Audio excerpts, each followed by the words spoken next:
আসসালামু আলাইকুম ওয়া রাহমাতুল্লাহ। আলহামদুলিল্লাহি ওয়াহদা ওয়াসসালাতু ওয়াসসালামু আলা মান লা নাবিয়্যা বা'দা আম্মা বা'দ। প্রিয় দর্শক মণ্ডলী, আজকে আপনাদের সামনে এমনই একটি গুরুত্বপূর্ণ বিষয় নিয়ে আলোচনা করব, জানলে অবাক হবেন। কিছু নামধারী মুসলমান আলেম রয়েছে, তারা কোরআনের অপব্যাখ্যা কিভাবে করছে দেখুন। তারা ঈদে মিলাদুন নবী সম্পর্কে দলিল দিচ্ছে কোরআন থেকে এবং হাদিস থেকে। ঈদে মিলাদুন নবী পালন করা ইবাদত, এমনকি ওয়াজিবও মনে করে। পবিত্র কোরআনে মহান আল্লাহ তাআলা বলেছেন, সূরা ইউনূসের ৫৮ নম্বর আয়াতে বলা আছে, কুল বিফাদলিল্লাহি ওয়া বিরহমাতিহি ফাবিযালিকা ফালিয়াফরাহু হুয়া খায়রুম মিম্মা ইয়াজমাউন। এক শ্রেণীর নামধারী মুসলমান আলেম সে এই আয়াতের ব্যাখ্যাতে বলছে যে মহান আল্লাহ তাআলা এখানে আনন্দ উৎসব করতে বলেছেন, ঈদে মিলাদুন নবী পালন করতে বলেছেন। এই আয়াতের অর্থ কি? হে নবী, আপনি বলে দিন আল্লাহর অনুগ্রহ, আল্লাহর দয়া। সুতরাং তোমরা এই দিনে কি করো? আনন্দ উৎসব করো। এটা হচ্ছে দুনিয়ার যাবতীয় জিনিসপাতির চাইতে উত্তম আল্লাহর নিকটে। তো এখানে এক শ্রেণীর নামধারী হুজুর অবি রহমাতিহির তর্জমা করেছে নবী সাল্লাল্লাহু আলাইহি ওয়াসাল্লামকে, অর্থাৎ ওমা আরসালনাকা ইল্লা রাহমাতাল লিল আলামিন। হে নবী, আপনাকে বিশ্বজাহানের জন্য রহমাতুল লিল আলামিন হিসেবে পাঠিয়েছি, রহমত হিসেবে পাঠিয়েছি। এইভাবে অপব্যাখ্যা করে ঈদে মিলাদুন নবী ইবাদত ওয়াজিব বলে তারা ব্যাখ্যা দিচ্ছে।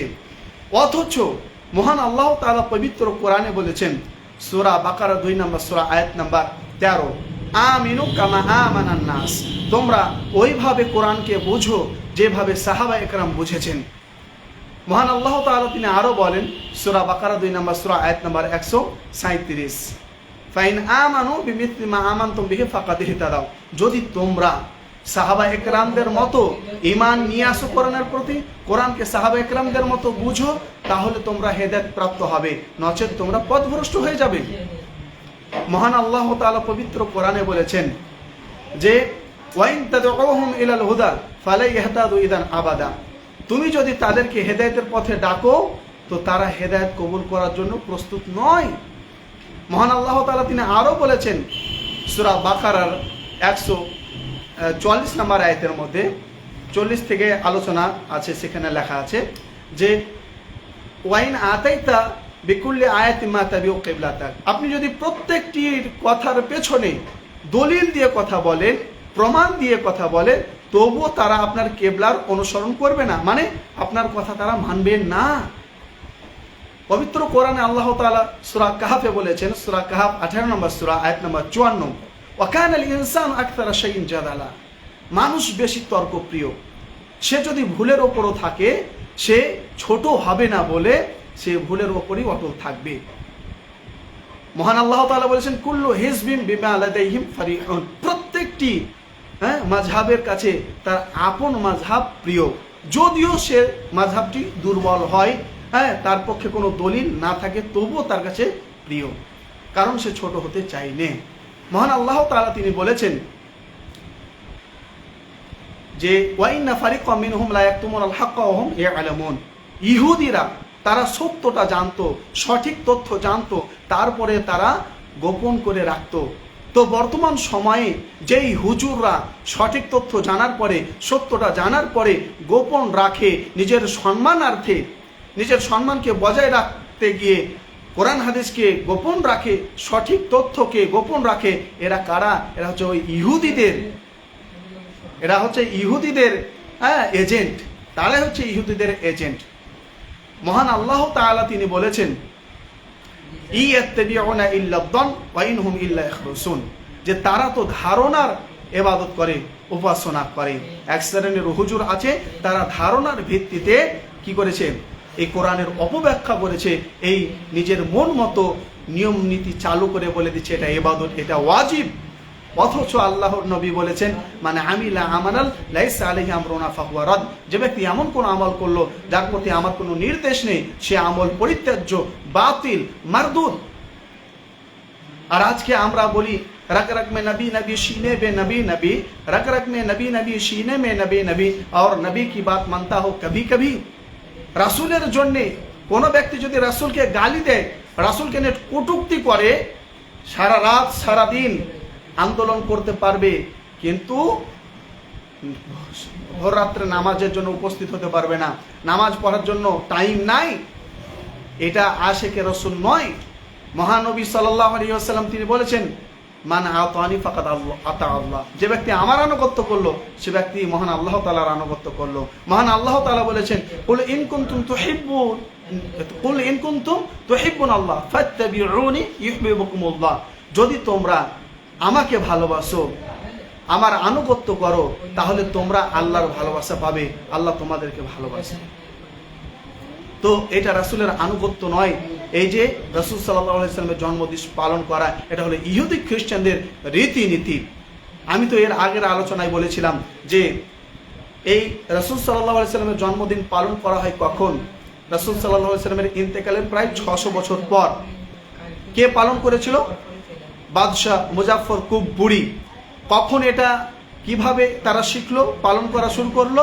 যখন দেখলো মিশরের বাদশাহ যখন দেখলো খ্রিস্টানরা ক্রিসমাস ডে পালন করছে, ঈসা নবীর জন্মদিন পালন করছে, তখন মিশরের বাদশাহ শিয়া মুসলিমরা এই করলো যে আমাদের নবীরও জন্মদিন পালন করতে হবে। তখন মিশরে সর্বপ্রথম মহানবী সাল্লাল্লাহু আলাইহি ওয়াসাল্লামের জন্মদিন তারা পালন করে।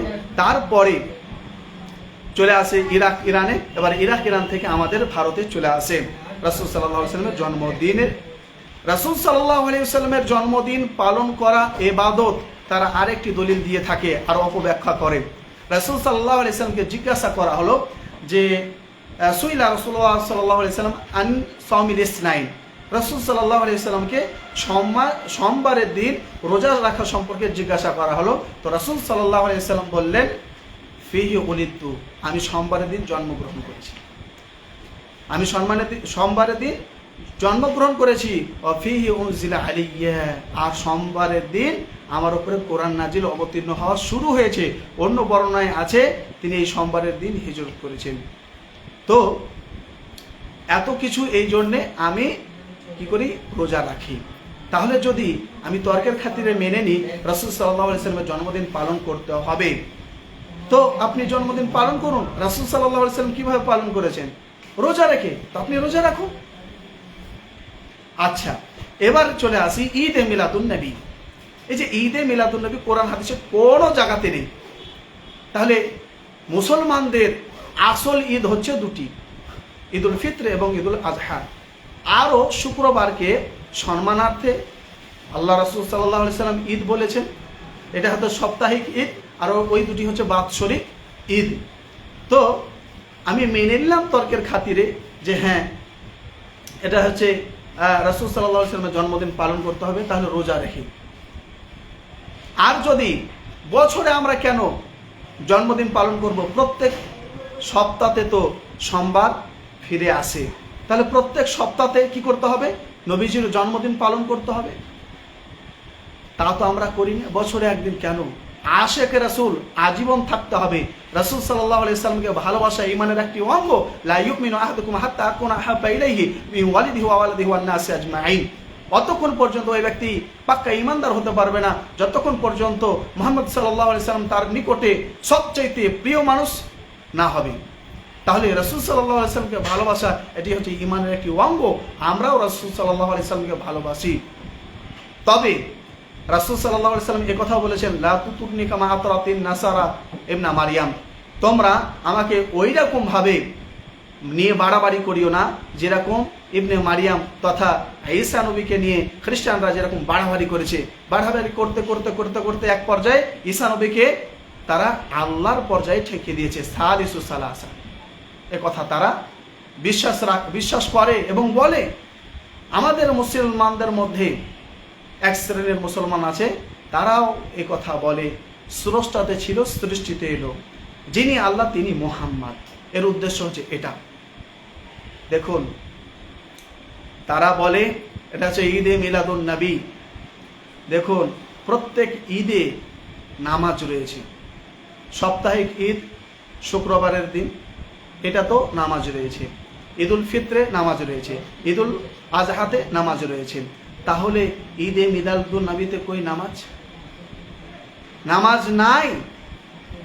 ঈদে মিলাদুন নবী শুধু রাসূল সাল্লাল্লাহু আলাইহি ওয়াসাল্লামকে ভালোবাসা প্রকাশ করা, এরকম ভাবে নাই 5 ওয়াক্ত নামাজ, না আছে রাসূলের প্রতি ভক্তি, সারা জীবন বেনামাজি, মদখোর, জুয়াখোর, আর এই 12 রবিউল আউয়ালে একেবারে পাক্কা ইমানদার, পরহেজগার, আল্লাহওয়ালা, সেন্ট, টুপি, আর কি বলবো আর আমি। তো এটি রাসূল সাল্লাল্লাহু আলাইহি সাল্লামকে প্রকৃত ভালোবাসা প্রকাশ করা নয়। যদি সত্যি রাসূল সাল্লাল্লাহু আলাইহি সাল্লামকে ভালোবাসেন, তাহলে আপনি 5 ওয়াক্ত নামাজ পড়েন, রাসূল সাল্লাল্লাহু আলাইহি সাল্লামের উপরে দুরূদ পাঠ করেন, রাসূল সাল্লাল্লাহু আলাইহি সাল্লামের সুন্নাতকে অনুসরণ করে চলেন, মেনে চলেন। তাহলে আমরা জানতে পারলাম যে নামধারী মুসলমান কিছু আলেম এই কোরআনের অপব্যাখ্যা করছে, তো আমরা এই অপব্যাখ্যা থেকে দূরে থাকব। আচ্ছা, তারা কি জানে না? এই জিনিসগুলো অবশ্যই জানে। पंडित जी भी समझ रहे ना पत्थर भगवान, अगर सबको सच्चा ही बता दे तो कैसे चली दुकान। পণ্ডিতরাও জানে মূর্তি কোনো আমাদের দেবতা নয়, তবু তারা মূর্তির পূজা করে, কারণ এই টাকার জন্য। রাসূল সাল্লাল্লাহু আলাইহি সাল্লাম বলেছেন, ইয়াবিউ দীনাহু বিআরাদি মিনাদ দুনিয়া। এক সময় মানুষ ধর্ম বিক্রি করে খাবে। রাসূল সাল্লাল্লাহু আলাইহি সাল্লাম বলেছেন, ইয়াতি আলান নাস জামানুন লা ইউবালিল মারউ মা আখাযা মিনাল হালালি আমিনাল হালালি আমিনাল হারাম। মানুষের কাছে এমন একটি সময় আসবে, মানুষ হালাল হারাম বিবেচনা করবে না, নির্দ্বিধায় তা ভক্ষণ করবে।